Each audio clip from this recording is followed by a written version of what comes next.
Hi, I'm Tom, and in this video I'll show you how I saved a model worth almost $200, £110 sterling, from going in the bin. I'll also show you how I turned it into this. I'll show you how I saved, restored and kitbashed it in this video, and next week I'll release the painting guide. I painted it to look like the xenomorphs from the Alien franchise. And stay tuned to the end as you could own this model. A xenomorph Tyranid monstrosity. A few years ago, I bought this massive box of broken models and bits off Facebook. The models are in an absolute state, all badly built, caked in paint, with too much glue. The seller told me they had brought them all for their kid, and the kid no longer had interest in them. Within the box was a few gems, but some are beyond repair, like this Nagash and Trika, where the glue has melted all the details. They must have spent hundreds and hundreds on this, and the kids just ruined it. Most importantly, a really badly built Archaon the Everchosen. Let's see what we can do with this. This Archaon the Everchosen model from Age of Sigmar sells normally for $185 in the US and 110 fine British pounds sterling. The model was half built and in pieces. The demon heads were all half melted with glue, and the body had been built incorrectly. The claws were all missing, the wings had been cut and sanded down. All around, it was horrific. Then with the release of 10th edition and the Leviathan box, the new edition of 40k inspired me to try and save this model and turn it into some xenomorph looking Tyranid queen beast. I think some of the coolest models from the Leviathan kit are these Neurotyrants. They really have a xenomorph vibe to them, not like the queen from Aliens, with the sort of bone headdress.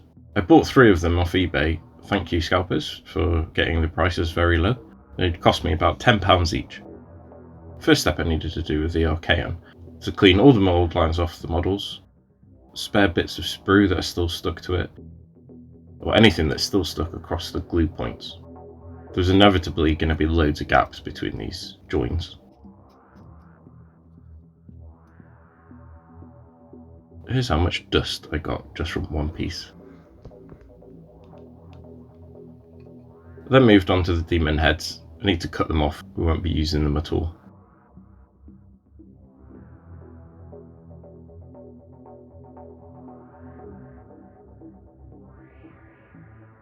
I don't know about the Games Workshop designers, but they've definitely tried to make this Nurgle demon head look like something.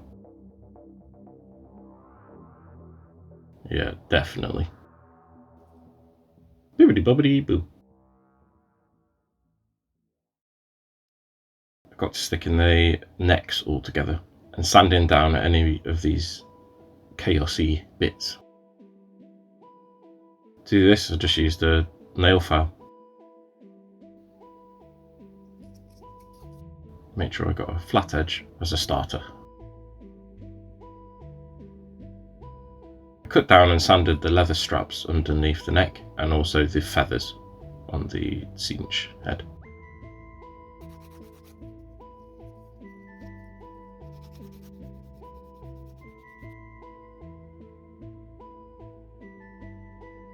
So I attached the third head or neck using some sprue goo, which is just glue with broken up bits of sprue in it, and it just melts down and makes this little plasticky paste liquid that you can put in between all the gaps and fill them in.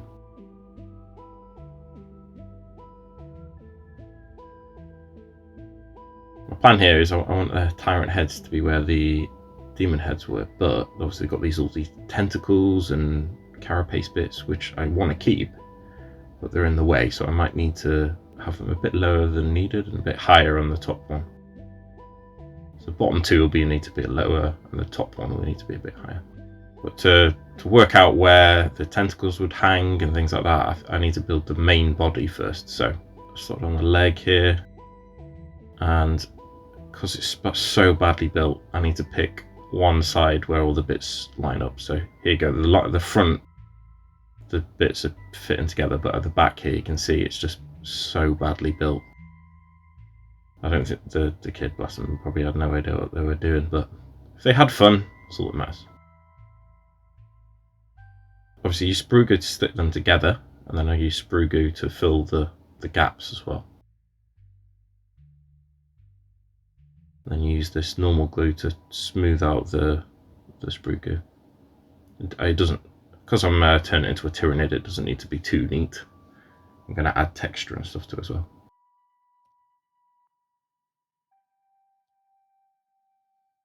So to fill all these gaps, I need some green stuff. So if you've never used this before, basically it's like a compound putty thing. So you mix the yellow and the blue bit together, and when they're mixed together, they turn into green stuff, and they sort of react with each other and then go hard. So the bit in the middle you need to cut out because they've already reacted with each other and gone hard. So just cut the middle bit out, combine the yellow and the blue bit together. Use water to wet your fingers so it doesn't stick together. And what I did is just pushed it to the outside from the inside and filled the gap. And this is the weirdest thing that the previous owner did. They sanded down and cut the bit of the wing here where it's not supposed to link. See where this gap is in the wing webbing? It's supposed to run flush with that. But because it was so damaged, and already cut and sanded, I had to keep it in the original way. So I've got this bit of this gap, but it makes it look a bit more alien, to be honest. It sort of works, so very weird though. Very, very weird. Right, so to get the poses, I got the xenomorph heads, the tyrant heads, and sort of line them up to just work out where the tentacles are. And I think this is going to work. The tentacles will fit in, all the armor pieces fit in. So the Archaon model is on a sort of thrown saddle thing, and we don't want this, so I'm gonna have to cut it away. I'll fill in the gaps with some Tyranid looking bits. So I had to buy a carnifex kit to get all these plates because I think I got rid of all of mine. I sold them or something. Should have kept them, but there we go. So cut away the areas I don't need, and I flattened down the underneath as well so it fits flush against the chest, and then also stretched it out a little bit, being gentle not to break this because they are a bit fragile.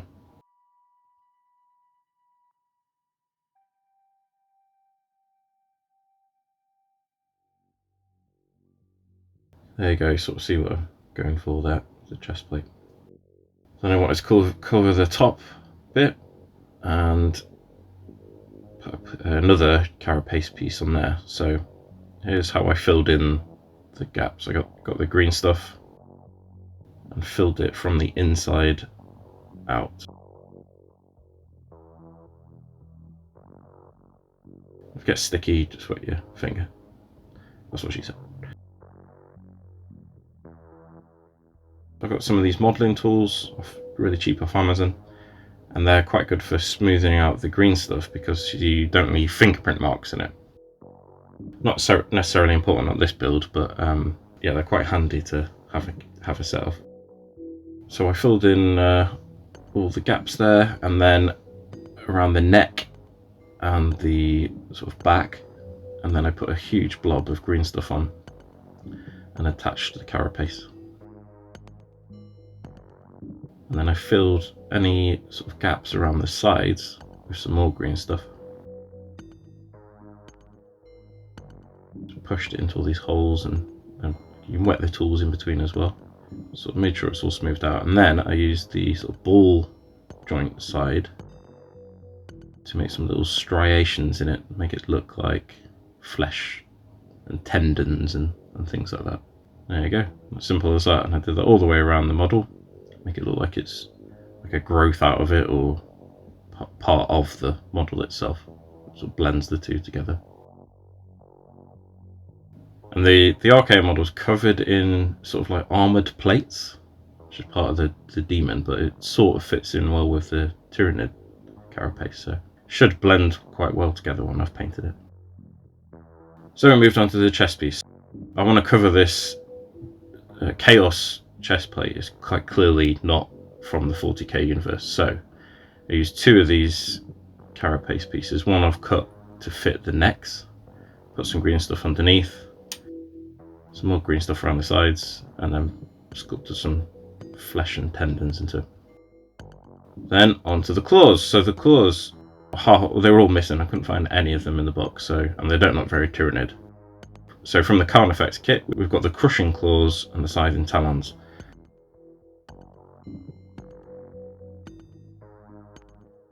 The scything talons were a bit too big, didn't really fit.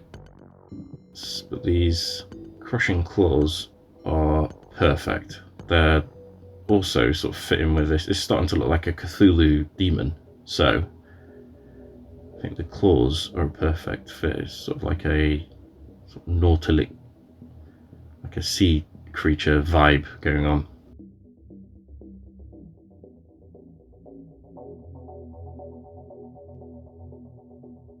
So I cut off the claws where all the tendon bits are on it, cut away the claws on the Archaon, and then to get a flat surface to work together, and then I pinned it, so just used a pin vise, put a bit of wire in it.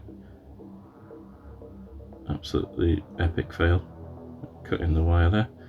Super good to wire in place, and use some sprue goo and stuck the 2 bits together. Then my tyrants, the tentacles were all pointing the same way, so I tried to cut them off where there's a sort of less of a bend and try and stick it back on, make it look like a different angle, but it didn't work. So easiest thing to do is just twist them, make sure I don't snap them off, but they sort of twist and stay in the spot. So my desktop's dirty here, so I'm just going to clean it up. Bibbidi bobbidi boo. So I need to know where the tentacles and the heads are going to hang. So if they're hanging at a side, to the side, it'll look stupid. So I need to attach the model to the base. So I made some marks here to pin it.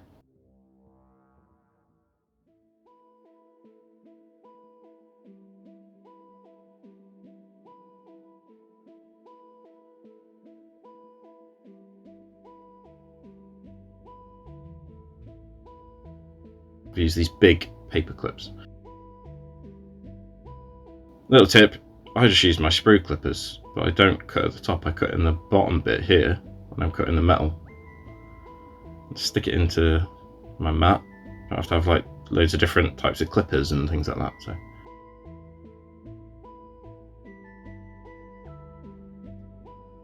I've drilled the holes, pinned it, super glue,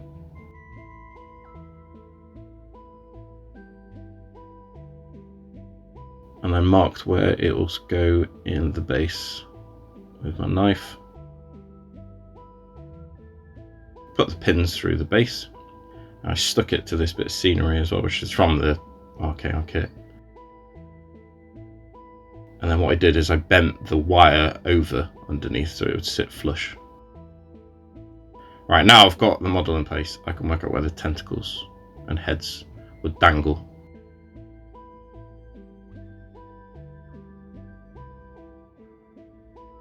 That's looking pretty good. It's looking pretty cool.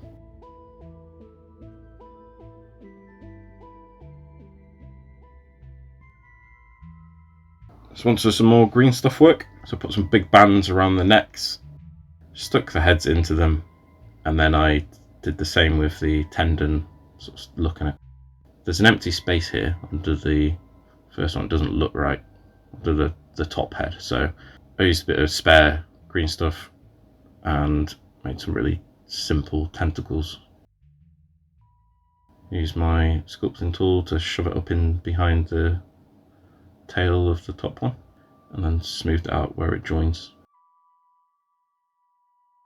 And then this bit of tentacle that I cut off, attached it to a bit of green stuff, and stuck that on as well. And there you go, it's sort of filling the gap, and then I added another really long tentacle as well.